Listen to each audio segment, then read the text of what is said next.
ST section நான் model higher secondary school Edappadi சேலம்லேருந்து வந்திருக்கேன். என்னோட ப்ராஜெக்டோட பேர் வந்து வீட் டு நீட். அதாவது ஒரு கலைச்செடியிலேருந்து நம்மளுக்கு எப்படி அதை அந்த இடத்துல இருந்து எடுக்கிறது, அது மட்டும் இல்லாமல் அதுலேருந்து எப்படியெல்லாம் ப்ராடக்ட் செய்யறதுங்கிறது தான் என்னோட ப்ராஜெக்ட். இதில் வந்து நாங்கள் வந்து ஆகாய தாமரை, அதாவது இந்த நீர் பதும ராகம்னு சொல்லக்கூடிய அந்த ஐகார்னியா கிராசிபிஸை வந்து 6 குளம் ஏரி போன்ற இடத்துல இருந்து கலெக்ட் பண்ணி அதுல இருந்து ப்ராடக்ட்ஸ், வேல்யூபிள் ப்ராடக்ட் செய்யக்கூடியது எங்களோட ப்ராஜெக்ட். இதுக்கு வந்து நாங்கள் வந்து ஆகாய தாமரையை கலெக்ட் பண்ற மாதிரியான ஒரு போர்ட் செஞ்சிருக்கோம். இந்த ஆகாய தாமரை எப்படி ஒரு எக்கோசிஸ்டம் ஸ்பாயில் பண்ணுதுன்னு பார்க்கலாமா? ஆகாய தாமரை ஒரு ஏரி, குளம், ஆறு போன்ற நீர்நிலைகள்ல ஃபுல்லா பரவுறதுனால என்ன நடக்கும்?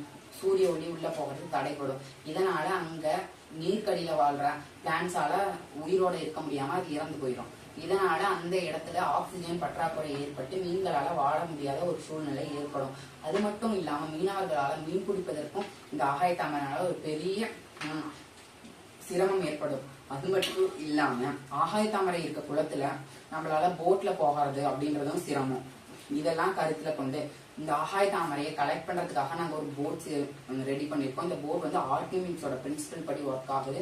இந்த பிரின்சிபல் என்ன சொல்லுதுன்னா, எவ்வளவு தண்ணி அந்த இடத்துல இருந்து டிஸ்பிளேஸ் ஆகுதோ அதுக்கு ஈக்குவலான வெயிட் உள்ள ஒரு பொருள் அந்த இடத்துல மிதக்கும் அப்படின்றது தான் அந்த பொருள். அதுக்கு தகுந்த மாதிரி நாங்க இந்த போட்டை ரெடி பண்ணிருக்கோம். இது ஒரு சிங்கிள் ஹல் மாடல். இது 2 சைடுமே 2 கன்வேயர்ஸ் இருக்கு. அந்த கன்வேயர்ஸ் மூலியமா அந்த வாட்டர் ஹையாசின்த் கலெக்ட் ஆகி இந்த கலெக்டிங் பிட்ல ஸ்டோர் ஆகுது.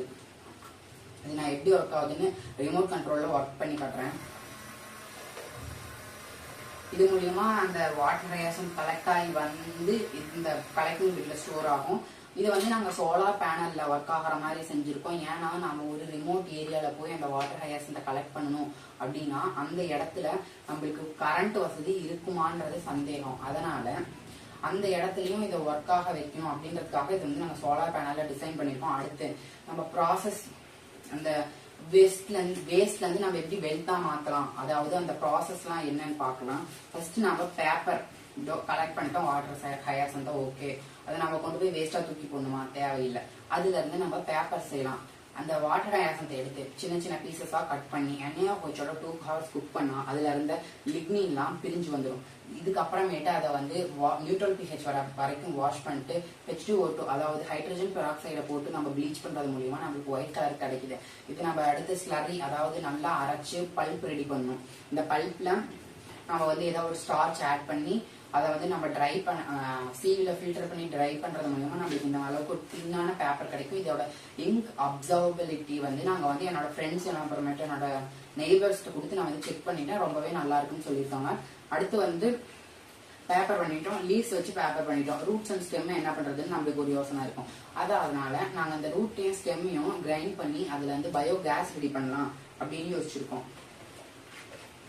பயோகேஸ் அந்த கலெக்ட் பண்ண ரூட்ஸையும் ஸ்டெம்மையும் நல்லா கிரைண்ட் பண்ணி 20 daysக்கு ferment 250 gram of water hyacinth powder எடுத்தோம். அது நாங்க வந்து 20 daysக்கு ஃபெர்மெண்ட் பண்ணிருக்கோம்.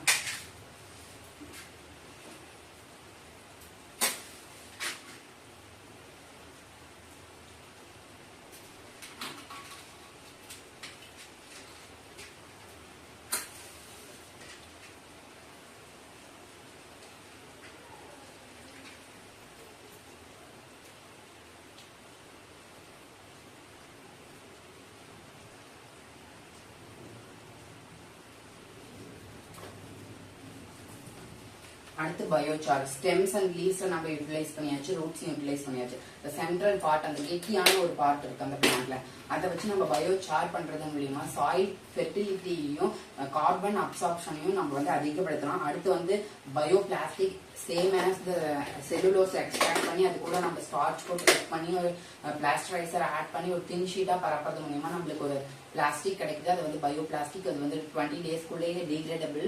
இதை வந்து நம்ம வச்சு நம்ம பேக்கிங், ஃபுட் பேக்கிங், வெஜிடபிள் பை பண்றதுக்கு பேக்கிங் எல்லாத்துக்குமே நம்ம யூஸ் பண்ணிக்கலாம். அடுத்து வந்து MFC மைக்ரோபியல் ஃபியூயல் செல் மூலியமா எனர்ஜி, அந்த எனர்ஜியை நம்ம வந்து இந்த பிளான்ட்ஸ் வச்சு அதோட டீகம்போசிஷன் ஆகிற எனர்ஜியை வந்து நம்ம கலெக்ட் பண்ணி எலக்ட்ரிசிட்டியா யூஸ் பண்ணலாம். இது மூலியமா நம்மளுக்கு வந்து இந்த வேஸ்டா இருக்க ஒரு ஆகாய தாமரை அப்படின்ற செடியில இருந்து நம்ம பேப்பர் செஞ்சாச்சு, பயோகேஸ் செஞ்சாச்சு, மேன்யூ செஞ்சாச்சு, பயோசார் செஞ்சாச்சு,